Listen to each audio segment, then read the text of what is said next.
Olá, vamos dar continuidade às nossas videoaulas sobre a questão da obsessão, autoobsessão e terapia espírita, sobre o trabalho de organização de Miguel Tavares de Gouveia.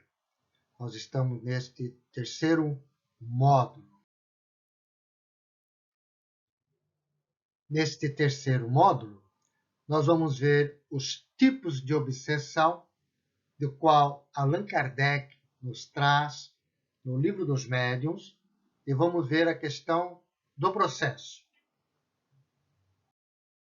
Conforme já sabemos, em 1857, o lançamento da primeira edição do Livro dos Espíritos, Kardec, logo em janeiro de 1858, lança a Revista Espírita, um fascículo mensal de trabalho, de investigação, e vem trabalhando dentro deste tema, que vem definindo que o Espiritismo é uma ciência que trata da natureza, origem e destino dos espíritos, bem como de suas relações com o mundo corporal.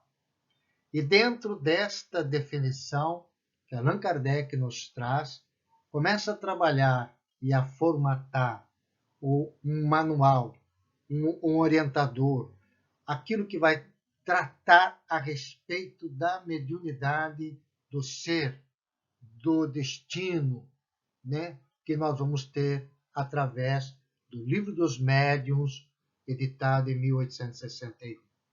E dentro do capítulo 23, ele da obsessão, ele reserva um capítulo todo para falar sobre a questão da obsessão.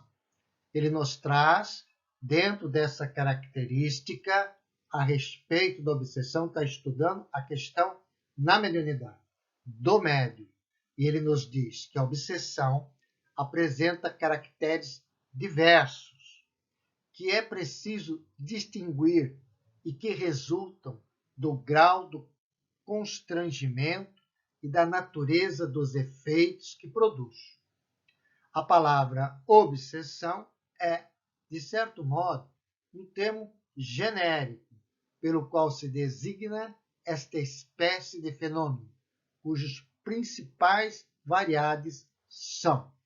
Então, Kardec vem nos colocando, né, dentro dessa questão, ele colocou a palavra como obsessão, esta relação que o mundo espiritual exerce no mundo físico do espírito encarnado para, na realidade, o mal, para poder prejudicar, para poder se envolver. Então, ele colocou a palavra como obsessão, mas é um grau de constrangimento de natureza que deu os efeitos que produz. E ele vem dizendo, né, que tem variedades. E ele definiu em 3 grandes variedades: a obsessão simples, a obsessão de fascinação e a obsessão de subjugação. Na obsessão simples, o próprio nome expressa ser simples o grau de constrangimento. É a forma mais branda e menos desagradável, diz o espírito de Emmanuel, que Pedro, o apóstolo, teve períodos ocasionais de obsessão simples. Em geral, todos nós ingressamos de quando em vez nas malhas da obsessão simples, sobretudo nas fases em que nos descuidamos do vigiai e orai. Aquilo que o Mestre Jesus nos lembrou, né? Vigiai e orai. E o evangelista Marcos traz uma coisa muito interessante dentro dessa passagem. Ele coloca primeiro olhar.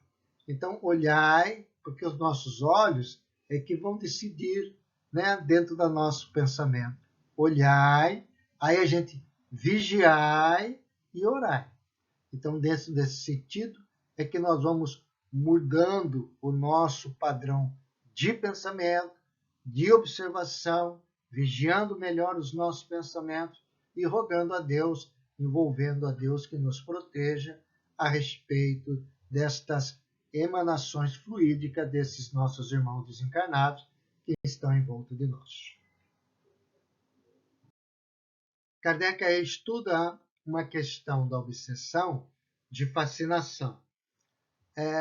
Primeiro, nós fazemos uma observação de que são 3 tópicos distintos: simples, fascinação, subjugação. Mas dentro de cada um deles é quase que infinito as variedades. E dentro da fascinação é uma delas. A fascinação é uma variedade de obsessão muito grave, conforme vem nos colocando Allan Kardec, podendo-se dizer que é infinitamente mais rebelde do que a subjugação mais violenta. É uma ilusão que a entidade produz sobre o pensamento do obsidiado. A pessoa fascinada não aceita que esteja sendo enganada. O espírito tem habilidades de lhe inspirar absoluta confiança, apoderando-se de sua casa mental. Então, a fascinação, dentro do estudo que Allan Kardec, dentro da experiência que ele estava observando a respeito deste processo, ele vem colocando que é muito grave essa questão da fascinação, de uma pessoa ficar fascinada sem saber que está fascinada, porque está sendo envolvida por entidades. Então, dentro desse processo, nós vamos ver que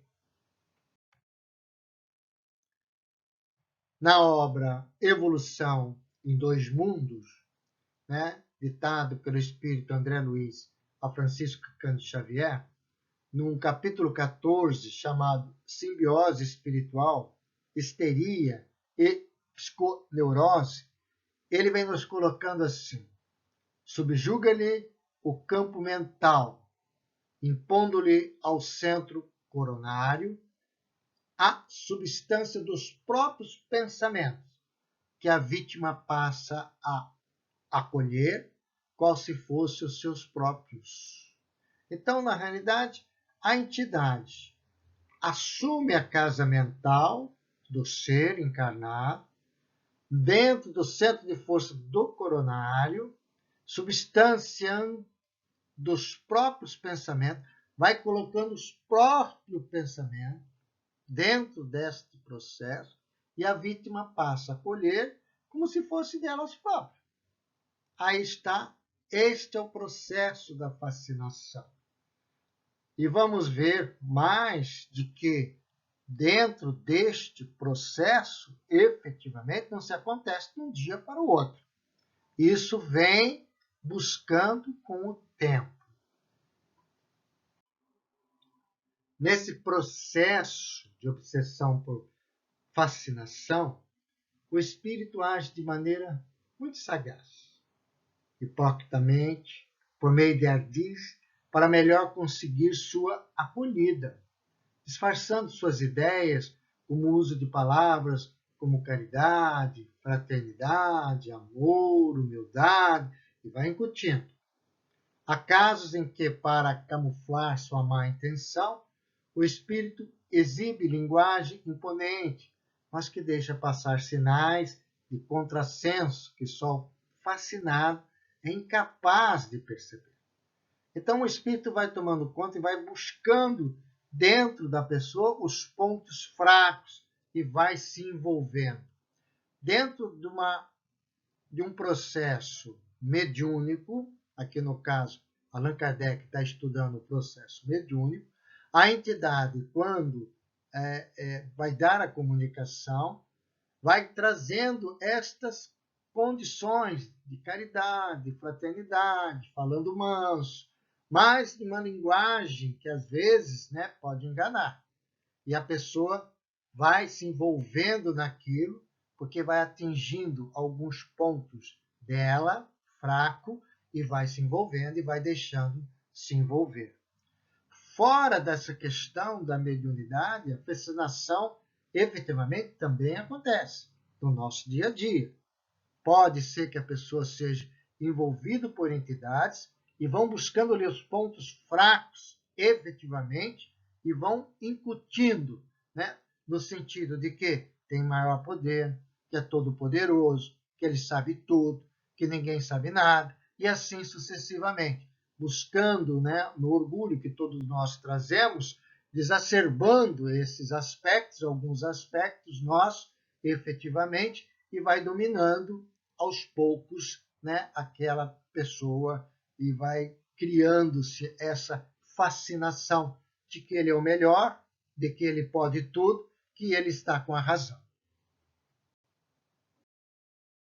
Na obra Na Fronteira da Loucura, o espírito Manuel Filomeno de Miranda, através da psicografia de Divaldo Pereira Franco, vem nos trazendo no capítulo Análise das Obsessões, Obsessão por Fascinação, tem um capítulo todo ali, né, recomendamos a sua leitura, né, para melhor entendimento, mas ele vem nos dizendo que insuflam-lhes o orgulho de missões especiais, quer dizer, a entidade vai colocar esse orgulho, que a missão dele é especial, só ele consegue fazer, camuflado em humildade e passividades errôneas que os tornam falsamente místicos.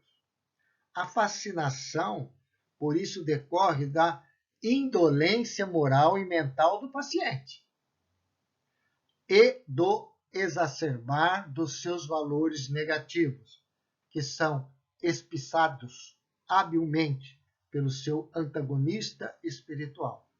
Então, essa indolência moral e mental do paciente, chamou de paciente, né, da exacerbar dos seus valores negativos, faz com que nós, as pessoas, os médiums, né, abre um canal efetivamente poderoso para que a entidade, através dos nossos centros de força, principalmente o coronário, insuflam ideias, momentos, e nós vamos aceitando aquilo como se fosse a nossa ideia, o nosso momento, que nós somos especiais, que ninguém tem razão, só nós temos razão, e a pessoa vai ficando fascinada, vai ficando, né, envolvida, por assim dizer, por aquela entidade, e a entidade vai comandando o seu dia a dia nas suas tarefas, tanto do lar, do trabalho,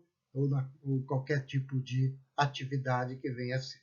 Então, esta questão da obsessão por fascinação temos que tomar muito cuidado. Temos que notarmos sempre olhando, né, conforme nos diz o evangelista Marcos, vigiando e orando, né, sempre. Nestas videoaulas sobre a questão da obsessão, não temos o objetivo de se aprofundar no tema. Temos muito material através das obras efetivas, né, que nós já estamos citando algumas, para se aprofundar, quem tem interesse de se aprofundar no tema, inclusive com muitos casos, efetivamente, para poder se analisar a respeito do tema. Mas temos o interesse e o objetivo de divulgar aquilo que se encontra no trabalho de Miguel Tavares de Gouveia, Obsessão, Autoobsessão e Terapia. Um outro aspecto que Kardec subdivide a obsessão é a obsessão por subjugação. Ele vem nos dizendo, no Livro dos Médiuns, a subjugação é uma constrição que paralisa a vontade daquele que a sofre e o faz agir a seu mau grado. Numa palavra, o paciente fica sob um verdadeiro jugo. Bem diferente da fascinação, mesmo estando sob um jugo espiritual e realizando os atos que o espírito quer, mas na realidade a pessoa acha que é ela que está realizando. No caso da subjugação, não. Às vezes os atos que são realizados, a pessoa não gostaria de realizar e se realiza com uma força que não consegue mudar. Kardec nos diz que ele dividiu a questão da subjugação em duas. Uma no aspecto moral e o outro no aspecto corporal. Na subjugação moral, a entidade constrange o paciente a ter comportamento frequentemente absurdo que o compromete, embora ele próprio o considere sensato no momento, mas depois cai em si. num quadro muito semelhante ao da fascinação. Mas existe esta questão, às vezes, de raciocínio e de razão da pessoa e vai fazendo uma autoanálise daqueles atos que ela cometeu e ela entra, de uma certa forma, desta razão que não deveria ter cometido. Mas, naquele momento, ela comete, achando que aquilo ali é sensato naquele momento. Então, este é o processo de uma subjugação moral. No caso de subjugação corporal, o espírito atua sobre os órgãos físicos do obsedado, obviamente, através do perispírito, envolvendo, por assim dizer, como se for um manto interpenetrado de fluidos, servindo-se do corpo do indivíduo como se fosse o seu, fazendo agir a sua vontade, chegando ao ponto de impeli-lo a atos exóticos, ridículos, usando o processo de magnetização. Então, o paciente, vamos chamar assim, tem um ato físico que ele não queria fazer. Allan Kardec nos traz um caso, de conhecimento dele, efetivamente, relata de que a pessoa, muitas vezes, se ajoelhava na frente das moças e pedia em casamento, mas a pessoa não queria, mas era, né, uma força que ela não conseguia mudar, se ajoelhava e pedia a jovem em casamento. Então era um processo de um ato de subjugação corporal, efetivamente. Então estes atos, tanto moral, de palavras, de posições, né, de conversações, né, de imposição, que possa ser um processo de subjugação, nesses atos, ou de um ato de subjugação corporal, que muitas vezes as pessoas têm, às vezes as pessoas, né, não conseguem, né, se entra num estado tão crítico que às vezes não consegue sair daquele estado de paralisia, né, muitas vezes. Às vezes isto pode ser um ato de obsessão e subjugação. Em 1868, Allan Kardec lança a primeira edição do livro A Gênese. E no capítulo 14, Os Fluidos, ele nos traz um relato sobre as questões do processo que se dá efetivamente deste envolvimento fluídico que os espíritos têm sobre nós, de uma modo geral. Ele nos diz lá no item 47, na obsessão, o espírito atua exteriormente, com a ajuda do seu perispírito, que ele identifica com o do encarnado, ficando este, afinal, enlaçado por uma teia e constrangido a proceder contra a sua vontade.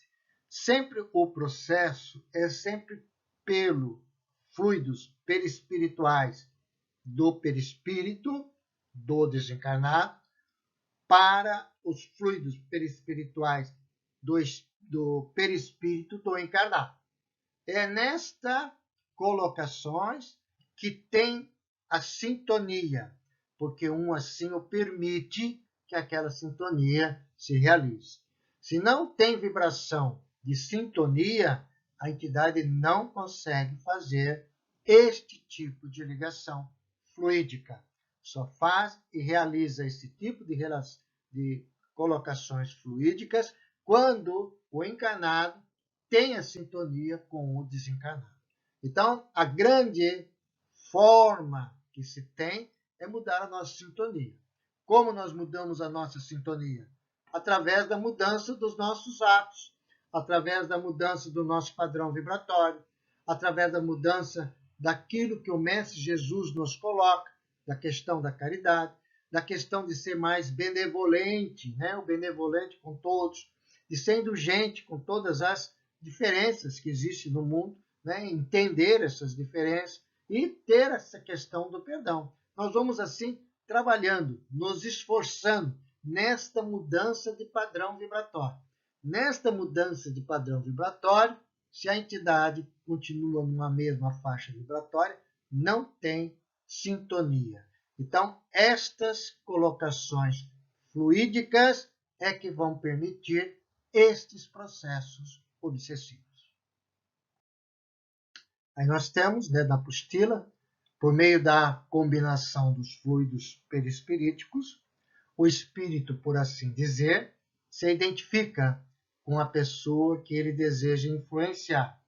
E não só lhe transmite o seu pensamento, como chega a exercer sobre ela uma influência física, fazê-la agir ou falar à sua vontade, obrigá-la a dizer o que queira, servir-se, numa palavra, dos órgãos como se os seus próprios fossem.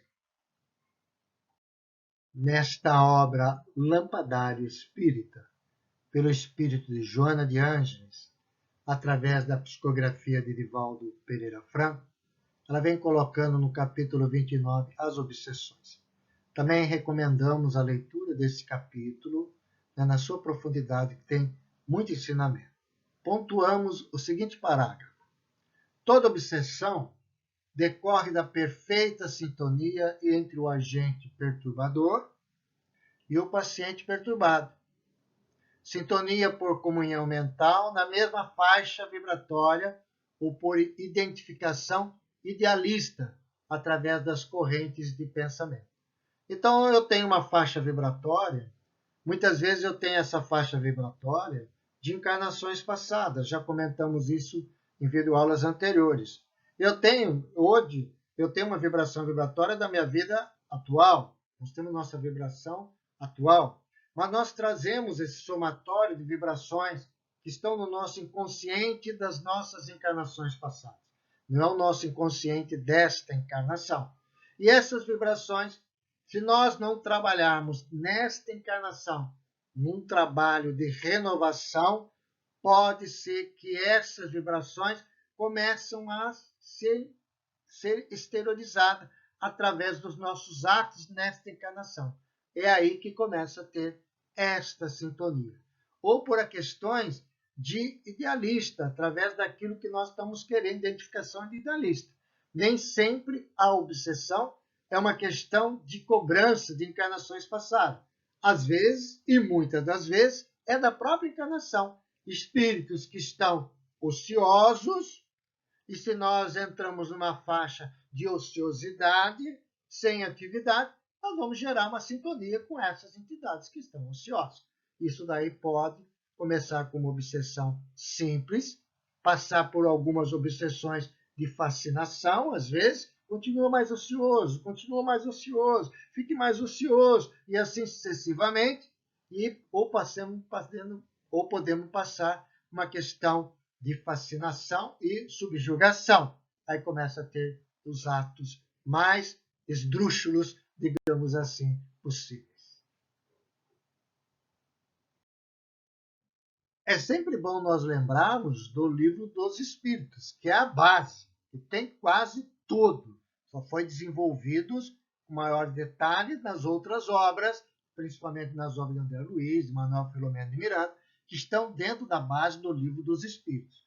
Nas questões 473 e 474, nós temos um trabalho a respeito da questão da obsessão. O domínio que o obsessor realiza é fluídico. Desde lá, Kardec já tinha identificado essa questão. E os espíritos vêm colocando que o espírito não entra em um corpo, como entras numa casa. Identifica-se com um espírito encarnado cujos defeitos e qualidades sejam os mesmos que o seu, a fim de obrar conjuntamente com ele. Mas o encarnado é sempre quem atua conforme quer, sobre a matéria da qual se acha revestido. Mas é preciso saibas que essa dominação obsessiva não se efetua nunca sem que aquele que a sofre o consinta, quer por sua fraqueza, quer por desejá-la. E nós temos aí uma questão que a obsessão não precisa estar próximo, não precisa estar junto, basta estar ligado mentalmente. A entidade não tem necessidade de estar, basta estar ligado, como se fosse um telefone ligado. Vai poder ter nas comunicações. Muitas pessoas acham que a obsessão, o espírito está junto, está grudado. Às vezes sim, e muitas vezes não. Está telecomandando à distância aquela pessoa, aquele momento. Então, está lá nas obras do Livro dos Espíritos, já a explicação em detalhes a respeito deste processo. Esse é um assunto muito interessante, né? Muita gente tem dificuldade em entender como pode se usar o termo consentimento num fenômeno do qual a pessoa deseja se livrar, né? Ora, na realidade, as pessoas querem se livrar dos efeitos e não da causa em si. É comum o viciado, por exemplo, querer se livrar dos efeitos maléficos da nicotina, do cigarro, mas não deseja renunciar ao vício, achando prazeroso, declarando até alguns que não pode viver sem ele. Então, esta questão de consentimento, às vezes, é inconsciente, muitas vezes é inconsciente. É pelos nossos atos de pensar, de agir, de como nós estamos, de como nós realizamos as coisas, de como nós fazemos as coisas. É dentro desse consentimento, que dentro desta vibração fluídica, que nós vamos emanando uma onda, um raio. E este raio e esta onda é captado por quem tem, né, condições de captar essa onda e este raio.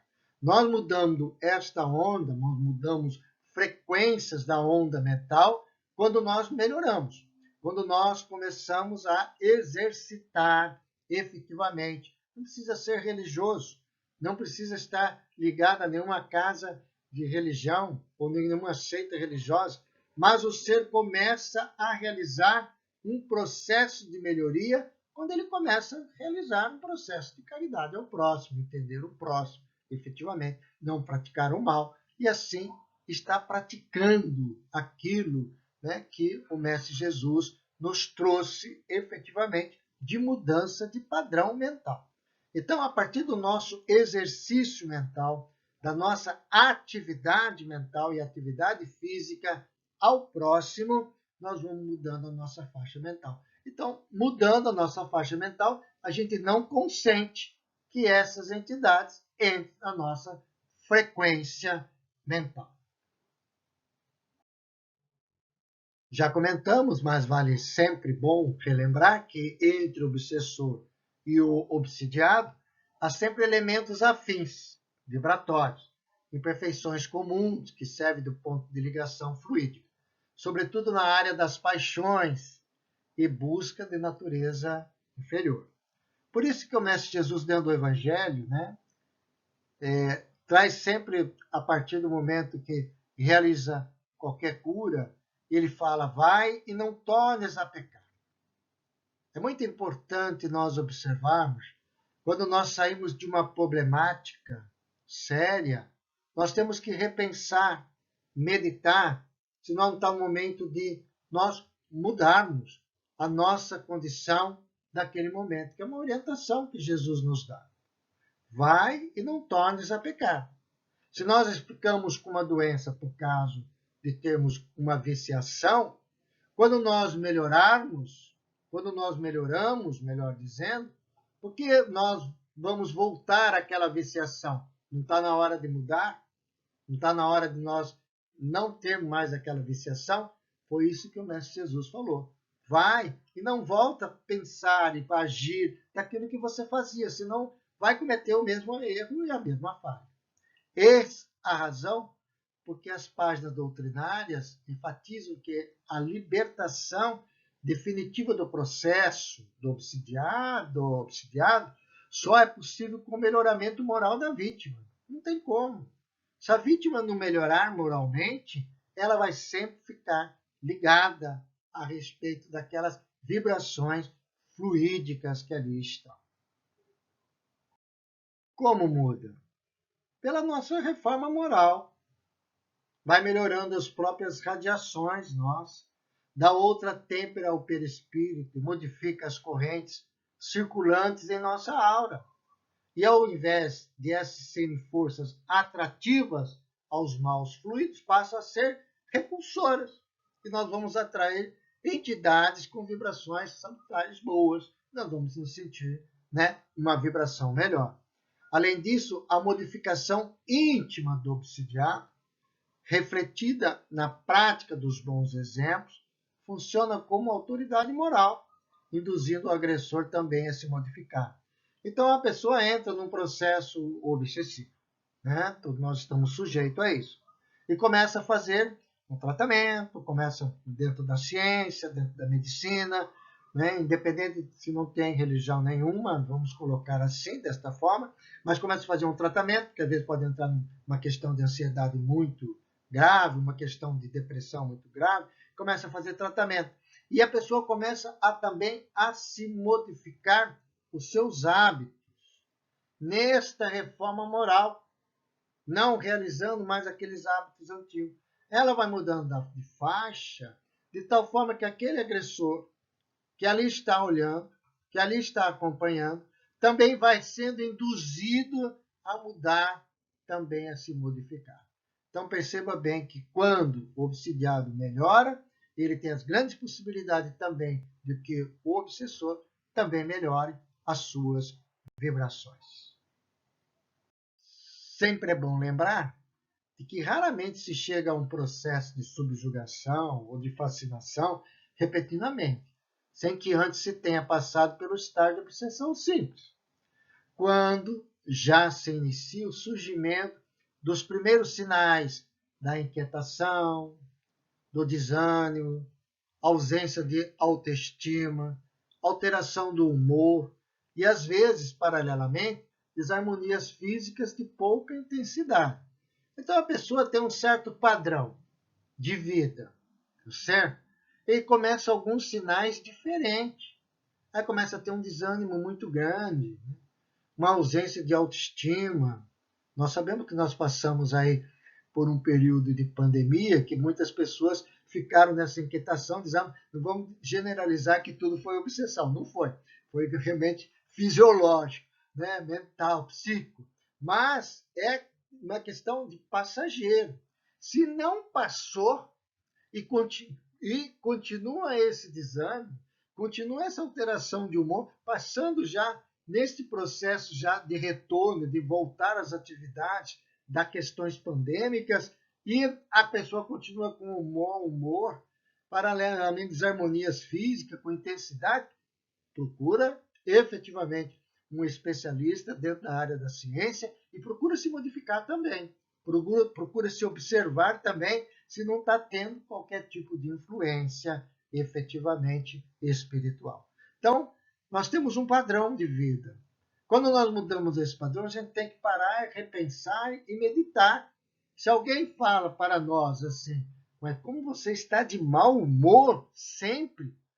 Como eu não tive mau humor, é uma questão de nós aí pararmos e fazermos uma avaliação. Por que eu estou de mau humor sempre? Por que eu estou desta forma? Eu não era assim. Por que eu estou assim? Então, neste processo efetivo, pode ser um surgimento de uma obsessão simples, até chegar efetivamente na subjugação ou fascinação. E para nós encerrarmos este módulo, trouxe um parágrafo da obra Nas Fronteiras da Loucura, pelo Espírito Manuel Filomeno Miranda, no capítulo Análise das Obsessões. Ele vem nos dizendo: podem romper enfermidades orgânicas. O processo obsessivo pode trazer problemas fisiológicos para o ser, por se criarem condições celulares próprias, por causa do envolvimento, né, do magnetismo da pessoa, dos fluidos, para a contaminação por vírus e bactérias, baixa nossa resistência, ou mesmo sob a vigorosa e contínua ação fluídica, dilaceram-se os tecidos fisiológicos. Pela ação fluídica do obsessor, vai dilacerando, vai matando as nossas células, tecidos fisiológicos, ou vai perturbar o nosso anabolismo como catabolismo, ou seja, o anabolismo refere-se ao processo que constrói moléculas complexas a partir de moléculas simples dentro do nosso processo orgânico. né, que vai consumindo energia. Já o catabolismo é o conjunto das reações envolvidas na degradação ou quebra dessas moléculas, quando precisa de energia, complexas e moléculas menores. É todo o nosso processo alimentar para se manter a nossa energia do corpo. Então, essas questões fluídicas podem perturbar este processo, incidindo em distúrbios no metabolismo geral nosso orgânico, com singulares prejuízos físicos. Então, nós temos uma cadeia de reações que podemos estar sendo intuído por questões vibratórias que vão nos prejudicando o nosso bem-estar, a nossa estrutura efetiva, né, de equilíbrio. Vamos nos perdendo o nosso equilíbrio, dando margem a enfermidades orgânicas. Queremos agradecer a esta oportunidade. Muita paz a todos. Que o nosso Mestre Jesus esteja no coração de cada um. Muito obrigado.